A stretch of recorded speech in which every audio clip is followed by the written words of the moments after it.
বন্ধুরা, আজ আমরা এমন কিছু রহস্য নিয়ে আলোচনা করতে যাচ্ছি যা শতাব্দীর পর শতাব্দী পেরিয়ে গেলেও আজও অমীমাংসিত থেকে গেছে। এসব রহস্য এতটাই গভীর যে বিজ্ঞানী এবং গবেষকরা আজও তাদের সমাধানে ব্যর্থ। তো চলুন শুরু করা যাক। ৫ নাম্বার ঘটনা, বারমুডা ট্রায়াঙ্গেল। বারমুডা ট্রায়াঙ্গেল এক রহস্যময় অঞ্চল যা আটলান্টিক মহাসাগরের মধ্যে অবস্থিত। এই স্থানে অনেক জাহাজ এবং বিমান অদৃশ্য হয়ে গেছে কোনো রকম হদিশ ছাড়া। কেউ বলে এটি প্রাকৃতিক গ্যাসের উদ্গীরণ, কেউ বা বলে এটি ভিনগ্রহবাসীদের কাজ। কিন্তু আজও এর সত্যিকারের কারণ অজানা রয়ে গেছে। ৪ নাম্বার ঘটনা, মোনালিসার হাসি। দা ভিঞ্চির এই বিখ্যাত পেইন্টিংয়ে মোনালিসার রহস্যময় হাসি আজও শিল্পবিশারদদের জন্য এক অমীমাংসিত ধাঁধা। তার হাসি কি আনন্দের, বিষাদের, নাকি অন্য কোনো অনুভূতির প্রতিফলন? মোনালিসার হাসি নিয়ে বহু তত্ত্ব রয়েছে, কিন্তু এর প্রকৃত অর্থ আজও অজানা। ৩ নাম্বার ঘটনা, এলিয়েন এবং ইউএফও।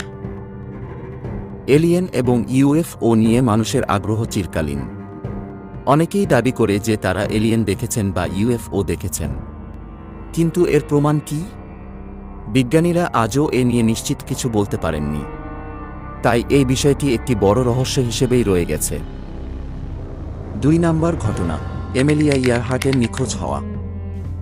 এই বিখ্যাত মহিলা পাইলট ১৯৩৭ সালে বিশ্বভ্রমণের উদ্দেশ্যে প্রশান্ত মহাসাগরের উপর দিয়ে উড়ে যাওয়ার সময় নিখোঁজ হয়ে যান।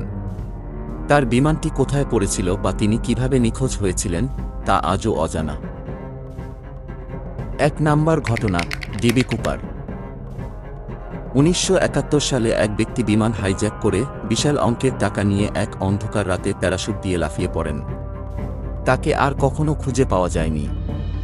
অবশেষে গত বছরের ৮ জুলাই হাল ছেড়ে দেয় এফবিআইও। ডিবি কুপার আজও এক অমীমাংসিত রহস্য।